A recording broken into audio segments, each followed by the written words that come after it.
You're watching TV News at 10. I am Nifemi Oguntoye. We'll start off with security. The Chief of Army Staff, Lieutenant General Waidi Shaibu, says the Nigerian Army will deploy additional troops to Niger State to curb the rising threat of terrorism. He disclosed this at the opening of a 2026 Training and Doctrine Command Conference. Senior reporter Chineme Bamae has more. The renewed commitment follows recent deadly attacks on communities, including the killing of residents in Kaswandaji village, Agwara local government area of Niger State. Chief of Army Staff Lieutenant General Waidi Shaibu says the army is acting on President Bola Tinubu's directive to flush out terrorists and secure the release of abducted persons. Now, for the recent wave of attacks in Niger State, you know that the landmass of Niger State is one of the largest we have, and we are looking at it on how we are going to, do various deployments just to curtail those waves of attacks. In doing that, we'll be looking at our deployments here in Niger State and how we can either have a troop surge or we can leverage various technology inputs to how it will impact positively on the various operations that the troops down here are conducting. And I believe that once that is done, it will stem the tides of attacks in Niger State. He said this at the Training and Doctrine Command of the Nigerian Army 5-day conference, themed Enhancing Nigerian Army Operational Outcomes through Effective Training and Doctrine Implementation. Commander of TRADOC, Major General Peter Mala, says the conference is aimed at strengthening operational effectiveness, which will provide framework to guide counter-terrorism and counter-insurgency.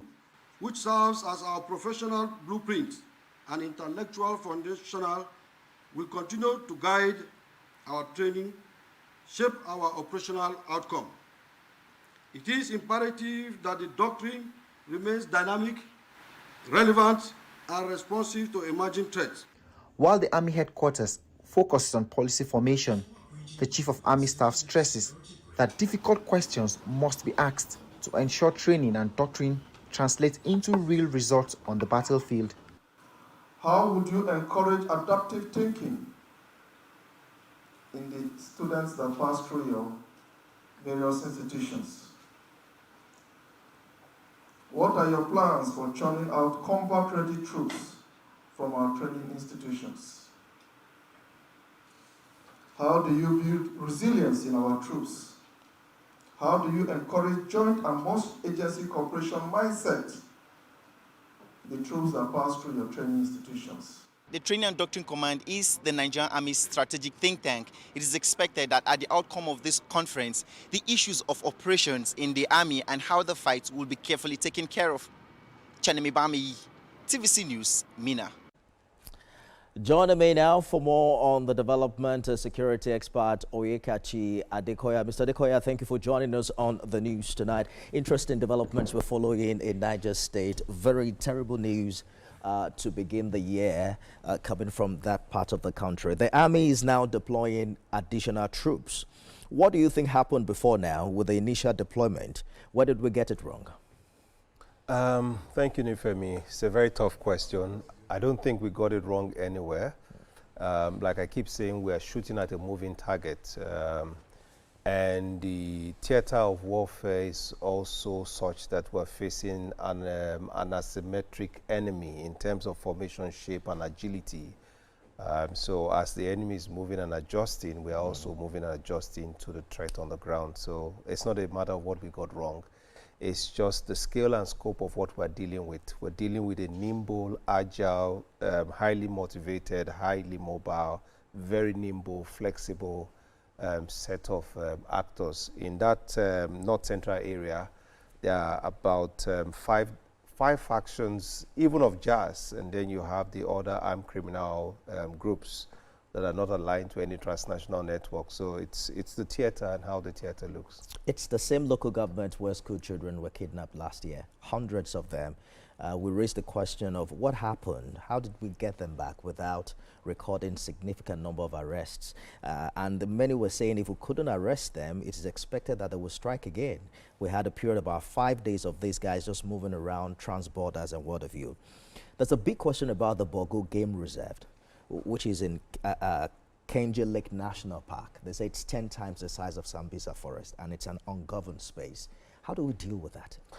I think if you look at what the federal government is doing, they've pushed out some numbers of forest guards, and then you see the troop surge that the president has announced. I don't think those will solve the problem. I've said repeatedly that without state police, what we will see is that we will respond to Niger as we're responding to Plateau, as we're responding to Kogi or Kwara.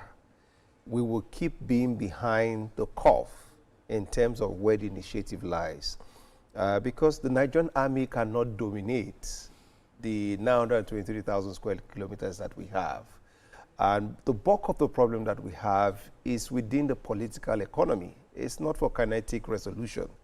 Where the criminal justice system in itself is not providing the support or the cushion, we will keep doing troop surge. So I've said that what we need to do is to have a reform that is ground up, such that we bring the local actors within the communities and the subnational government, putting their fingers, as it were, on the pie, and then the federal government can provide the overarching strategy and environment. So what it looks now is that Abuja is trying to dominate and be responsible for internal security. Abuja cannot have eyes and fingers everywhere. So Abuja would only be reacting. There's not going to be response from the ground. So that is what is lacking. Yeah. And we've heard the subnational government say that they support the state police. The last administration for 8 years did support it. The tail end of the former administration for the last administration also did support it. And I'm hoping that we can provide Nigerians the much needed respite we'll need by bringing local initiative at the subnational level. And that is what will make the deployments of the troop make sense. Because for now, no matter how much we surge, we're surging to 50,000, it still will not be enough. We heard the Chief of Army Staff today saying hard questions must be asked. He was talking about ensuring training, doctrine translating to real battlefield results. Do you think it's a new year and we probably need to rethink whatever it is we were doing to get, those who were kidnapped? I mean, I don't know what it is. If it's, give me a word. We don't know whether they're paying ransom or not. But do you think it's about time that we sit up and say, no, that's not working? Nifemi, there are some things within statecraft we can't discuss on national TV. I think we should focus on the fact that they were rescued and the families that are affected, really, they don't care. All they know is that their children have been rescued. It's the sustainability of that strategy. Now, because we're suffering from improvisation, the improvisation we have in our national security structure is what makes us adjust. You can't say to the parents who's lost a child, is this or that. You solve the problem first and then you begin to adjust.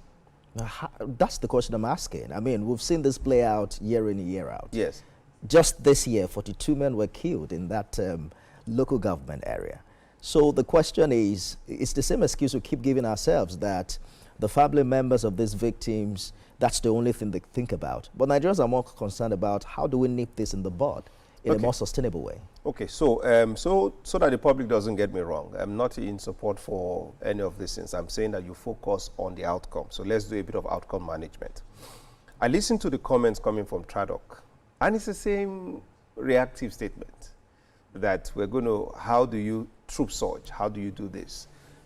Remember that we have an equipment problem.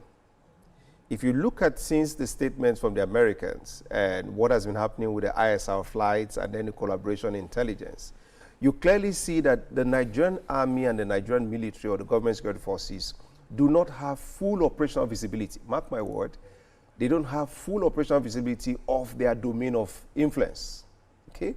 And if you don't have operational visibility, I'm talking about consistent, persistent ISR, which is where equipment comes in. We have the troops on ground. We have people who have had operations in Liberia, in Sierra Leone. Most of them today are brigadier generals, major generals. So these are the people who have cut their teeth in terms of warfare. But if you take out equipment, armament, resourcing, and tooling from the people fighting, even from the police, then you reduce the effectiveness. So there is, on the one hand, the lack of supply chain in-country onshore that supports our security objectives, that makes us lean on outsiders and have to import majorly. So on the one hand, the current security setup we have cannot solve the problems that we have. That's why we're saying, let's move beyond troop surge. Let's bring in a subnational government. All right. Let's get more people involved. Good place to live it. We're looking forward to a more peaceful 2026 and, a situation where we're really seeing results of efforts made by government. Security expert Oyekachi Adekoya, thank you for coming. Thank you for having me.